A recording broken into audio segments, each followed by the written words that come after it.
नमस्कार, आप देख रहे हैं सी न्यूज भारत और मैं हूं आपके साथ ज्योति श्रीवास्तव। वक्त हो गया है अलीगढ़ बुलेटिन का, जिसमें हम जानेंगे कि जिले में कौन सी नई पहल से हो रहा विकास, किसके द्वारा गौशाला में गौ भागवत के पश्चात किया गया विशाल भंडारा आयोजित और उत्तर प्रदेश प्राथमिक शिक्षा मित्र संघ ने प्रधानमंत्री और मुख्यमंत्री के नाम किस विषय में सौंपा ज्ञापन। इन तमाम खबरों को जानेंगे विस्तार से, तो आइए नजर डालते हैं इस वक्त की बड़ी खबरों पे। दरअसल मामला अलीगढ़ के थाना सिविल लाइन क्षेत्र के हमदर्द नगर जमालपुर का है। यहाँ के रहने वाले जफर अहमद को उड़ीसा पुलिस अपने साथ गिरफ्तार करके ले आई है। अलीगढ़ क्षेत्र अधिकारी तृतीय शिव प्रकाश ने बताया कि 29 दिसंबर को हमारे पास उड़ीसा इंस्पेक्टर TR साहू के द्वारा अवगत कराया गया कि जफर अहमद निवासी हमदर्द नगर जमालपुर उड़ीसा में वांछित अभियुक्त है, जिसकी गिरफ्तारी करने में सहयोग दें। थाना सिविल लाइन पुलिस ने तत्काल उड़ीसा पुलिस का सहयोग देते हुए जफर अहमद को उसके निवास स्थान से गिरफ्तार कर लिया है। दिनांक 29/12/2022 को inspector TR Sahu EOW Bhubaneswar Orissa के द्वारा अपने अभियोग में वांछित अभियुक्त जफर अहमद निवासी गोल मार्केट हमदर्द नगर जमालपुर थाना सिविल लाइन को गिरफ्तार किया गया और ट्रांजिट रिमांड पर अपने साथ उड़ीसा लेकर गए हैं। अभियुक्त जफर अहमद के विरुद्ध जनपद अलीगढ़ में कोई भी अभियोग पंजीकृत नहीं है। अलीगढ़ से सी न्यूज संवाददाता संजीव शर्मा की रिपोर्ट। श्री गौ माता सेवा समिति के तत्वाधान में पिछले 7 दिनों से चल रही गौ भागवत कथा समापन के पश्चात आज विशाल भंडारा एवं सुबह प्रातः गौशाला में हवन यज्ञ का कार्यक्रम किया गया, जिसमें भक्तों ने बढ़ चढ़कर हिस्सा लिया व हवन में आहुति दी। गौशाला के अध्यक्ष कृष्णा गुप्ता ने बताया कि सुबह 10 बजे से 12 बजे तक हवन यज्ञ का कार्यक्रम किया गया और उसके पश्चात दोपहर 1 बजे से रात्रि 11 बजे तक भंडारा प्रभु की इच्छा से चलता रहा, जिसमें तमाम भक्तजन मौजूद रहे। सेवा समिति के द्वारा सभी लोग अपनी व्यवस्था बनाए रखें। आज हमारे यहाँ पर जो 7 दिनों से गौ भागवत कथा का आयोजन हो रहा था, उसके के छोटे भाई राहुल 7 दिन पूरी बहुत अच्छी तरीके से सब लोगों ने श्रवण की। कम से कम हजारों की संख्या में यहाँ पर भक्तों ने पुण्य कमाया, भागवत गाया। उसी श्रृंखला में आज विशाल महायज्ञ का आयोजन किया गया है और उसके बाद विशाल प्रसादी, ये हमारा गौ माता का भोजन के लिए जो व्यवस्था होती है गौ भागवत के ही द्वारा व्यवस्था होती है और जिन दानदाताओं ने गौ भोज के लिए व्यवस्था की है, भंडारे में व्यवस्था की है, अन्नपूर्णा में व्यवस्था की है, ऐसे भक्तों के लिए मैं तहे दिल से आशीर्वाद देती हूँ। गौ माता गोपाल का उनके परिवार पर आशीर्वाद बना रहे, उनके घर में सुख समृद्धि बनी रहे और इसी तरह से इस गौ माता के भोज के लिए, संवर्धन के लिए आगे भी बढ़ चढ़ कर भाग लेते रहे। जय गौ माता, जय गोपाल, भक्त वत्सल दीनदयाल। अलीगढ़ से सी न्यूज संवाददाता संजीव शर्मा की रिपोर्ट।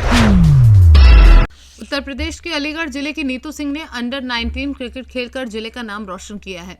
अलीगढ़ के गांव बूरा किशनगढ़ी की रहने वाली नीतू ने क्रिकेट एकेडमी से क्रिकेट खेलना सीखा। नीतू के कोच रवि ने बताया कि गरीब बेटियों के मनोबल को बढ़ाने के उद्देश्य से हमने गांव में ही क्रिकेट का मैदान बनाया है। गांव में बेटियों को आगे बढ़ने से रोका जाता है, लेकिन जब कोई प्रतिभाशाली लड़की अपना और अपने परिवार के नाम के साथ साथ अपने शहर व जिले का नाम रोशन करती है तो इससे अन्य लड़कियां भी प्रोत्साहित होती हैं। रवि ने आगे कहा कि अब लोगों की सोच बदल रही है। जो परिवार अपनी बेटियों को खेल के मैदान में नहीं भेजते थे, आज हम उनकी बेटियों को भी क्रिकेट सिखा रहे हैं। क्या नाम है आपका? मेरा नाम मसूद जफर अमीनी है।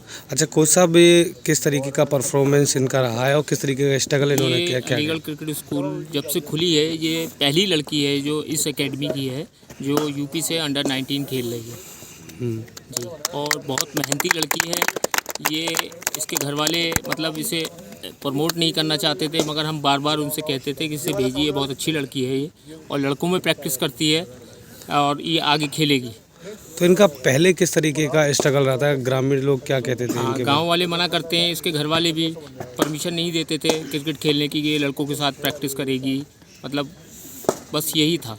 तो अभी उन लोगों का क्या नज़रिया है? अभी वो किस अब तो खुश हैं घर वाले जब ये यूपी से खेल रही है और आगे भी इंशाल्लाह ये इंडिया खेलेगी, यही हम लोगों की दुआ है और इसकी मेहनत भी है।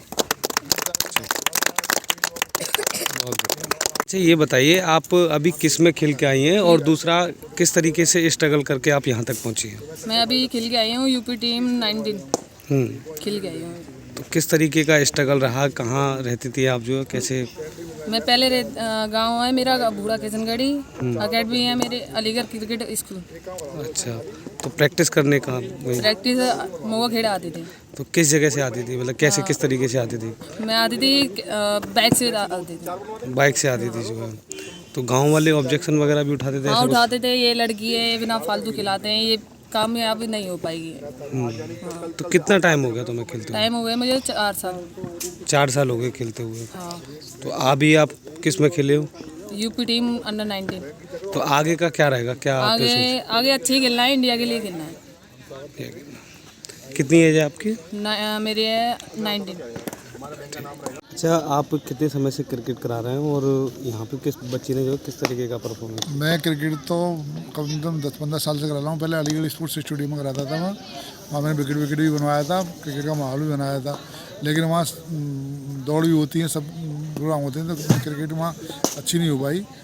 और लड़के चाहते थे कि क्रिकेट का मैदान अच्छा हो, तो मैंने अपने गाँव में, अपने ज़मीन में, अपने यहाँ एक ग्राउंड बनाया और वो ग्राउंड मैंने अलीगढ़ स्पोर्ट्स एसोसिएशन के हवाले कर दिया था।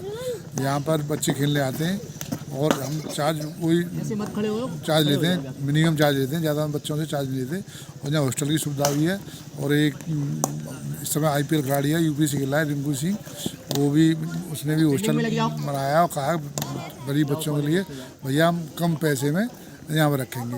अच्छा, आपके यहाँ एक बच्ची अंडर 19 भी खेल के आई है यूपी में? ये लड़की है, ये गांव मेरे पड़ता है भूना किशनगढ़ी। लोग कहते हैं कि गांव की प्रतिभा नहीं बढ़ती, गांव में कोई खिलाड़ी नहीं है, गांव में बच्चे नहीं है। तो मैंने कहा गांव में क्यों नहीं बच्चे, मैंने ग्राउंड बनाया और ये लड़की आने लगी। तो उसके घर वाले कहने लगे अरे लड़की नहीं खेलती है, ये नहीं है, वो नहीं। गाँव वाले इल्ज़ाम लगाने लगे तो वहाँ जाएगी फलाना, लेकिन लड़की वो नीतू नहीं मानी कि नहीं मैं तो जाऊँगा। फिर उन लोगों ने विश्वास किया और मेरा छोटा भाई है युगपाल सिंह बंटी, मेरा नाम अर्जुन सिंह फकीरा है, हम जादन बिल्डर से सपोर्ट करते हैं। तो हम लोगों ने कहा, उन्होंने कहा कि भैया कैसे करोगे, तो हमने अपनी जादन बिल्डर की तरफ से उसे स्पॉन्सर किया, उसे बैट दिलवाए, सामान दिलवाया। उसके पिताजी को हमने वो कराया कि आप चिंता मत करो, हम खिलाएंगे इसे और कोई बात नहीं होगी। उसे हमें सिक्योरिटी दी, तब यहाँ नहीं हुई। इस पिछले साल इसके माँ बाप ने कहा भैया आप देख लो हम शादी कर रहे हैं, ये लड़की नहीं खेल पाएगी। मैंने कहा इस साल दे दो। उस लड़की ने मेहनत की, उस लड़की ने कहा इस साल भैया मैं खेल के मानूंगी और उसने खेली। क्या नाम है आपका? राघव सेंगर। अच्छा राघव, ये बताओ दीदी किस में खेल के आई हैं और कैसा लग रहा है आपको, क्या कहेंगे उनके लिए? दीदी यूपी अंडर 19 खेल के आई हैं और बहुत अच्छा लग रहा है। अभी इतना में बहुत नहीं है, अभी तो इंडिया भी खेलना है, इतने से काम नहीं चलेगा, पर बहुत बढ़िया खेली है कि और आगे तक खेलें, बस यही है। तुम्हारा क्या नाम है?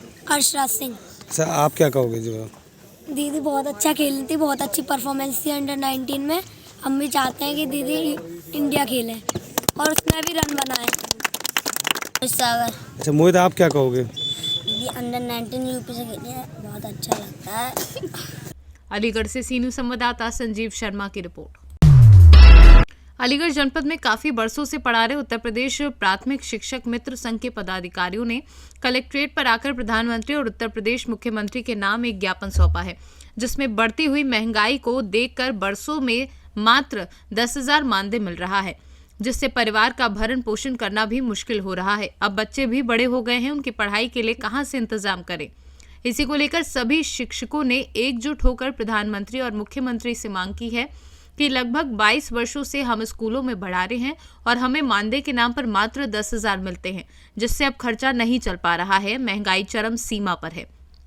किन मांगों को लेकर यहाँ पे क्या? ऋषिपाल सिंह, जिलाध्यक्ष उत्तर प्रदेश प्राथमिक शिक्षा मित्र संघ अलीगढ़। मांग हमारी ये है कि नई नियमावली में संशोधन करते हुए पुनः शिक्षा मित्रों को शिक्षक पद पर बहाल किया जाए। नंबर 2, जो शिक्षा मित्र साथी हमारी निकली आई उनके एक परिवार को जो है नौकरी दी जाए।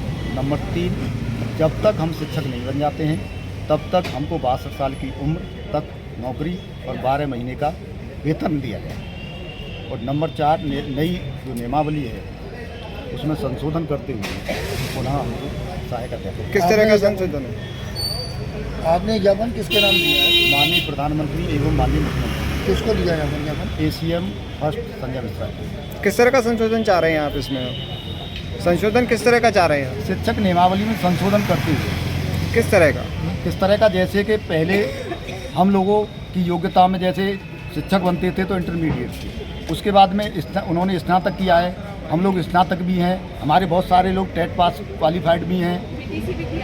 बीटीसी तो हम लोगों ने सब नहीं किया है, बीटीसी तो सरकार ने कराई थी, उसके तभी तो हम अध्यापक बने थे, लेकिन उसके बाद में जो है कि कुछ लोग टेट नहीं है, तो ये जो है संशोधन हो, हमें समय से जो लोग टेट पास नहीं है उनके लिए समय दे दिया जाए। इसमें आपने कोई समय भी दिया है क्या सरकार में? फिलहाल कोई समय नहीं है। अगर ये मांगे पूरी नहीं होती तो क्या करें, अगला कदम क्या होगा? देखिए, मांगे पूरी नहीं होती हैं तो प्रदेश में 11 और 12 तारीख में जो है प्रदेश स्तर पर जो है धरना प्रदर्शन किया जाएगा। अलीगढ़ से सी न्यूज संवाददाता संजीव शर्मा की रिपोर्ट। भारत सरकार व प्रदेश सरकार किसानों के हित में किसानों के लाभ दिलाने के लिए तरह तरह के प्रयास कर रही है। वहीं किसान खाद वितरण में निजी दुकानदारों के साथ सरकारी संपत्ति पर ओवर रेटिंग का आरोप लगाते नजर आ रहे हैं। मीडिया द्वारा किसानों से बातचीत की, जहां किसानों ने बताया कि सरकारी समिति पर खाद खरीदने पिछले दिनों से चक्कर लगा रहे हैं, लेकिन खाद नहीं मिली, जिससे किसानों की गेहूं की फसल खाद के अभाव में बर्बाद हो रही है। वहीं किसानों ने आरोप लगाया कि सरकारी समिति पर भी निर्धारित रेट से अधिक दामों में खाद वितरण किए जा रहे हैं। क्या नाम है आपका? प्रवेंद्र। कहाँ के रहने वाले? हम साला दबुआ के। अच्छा, ये यहाँ पे खाद गोदाम पे आए, क्यों आए आप? क्या गोदाम पे जो प्राइवेट वाले धक्के मारी कर रहे हैं, जो 550 650 दे रहे हैं, बस चक्कर में क्या कहते हैं पब्लिक भरी है जो भज। और यहाँ कितने का मिल रही है खाद? यहाँ तो 270 रुपये। 270 का रेट क्या है वैसा? सरकारी रेट क्या है इसका? सरकारी रेट तो 70 ही कोई है। मालूम नहीं है तुम्हें? ना, हमें ना मालूम ना। सच्ची साहब, ये खाद को लेकर ये किसान लोग आक्रोशित हो रहे हैं। किसानों का कहना है कि हमें 3 बार राउंड लग गई, खाद नहीं मिल रही, इसमें क्या करेंगे? कारण क्या है? ऊपर से नहीं आ रहा, 9 गाड़ी लग रही है, 2 गाड़ी आ रही हैं। जब किसान आ रहे हैं यहाँ 500 गाड़ी और कट्टा आ रहे हैं 800, कहाँ से मिलेगा? ये दिक्कत है सबसे बड़ी। अब ये किसान और जितनी मान के चलो इतना बढ़ने के बाद में जितनी बार गाड़ी आ रही है सब यहीं पे आ रहे हैं, प्राइवेट पे कोई नहीं लेने जा रहा। अच्छा, प्राइवेट में किसानों का कहना ये है कि खाद के साथ में और भी कुछ लेना पड़ता है, लेकिन इन्हें करनी चाहिए ना, उन्हें बहुत महंगा पड़ रहा है। वो गलत है ना, ये वो सरकार का काम है तो उससे ज्यादा करना नहीं चाहिए। सरकार की नीति है कि मान के चलो कुछ नहीं देंगे, लेकिन फिर भी मान के चलो वहाँ इन्हें जैसे यहाँ पोजीशन करते हैं वैसे वहाँ भी करनी चाहिए।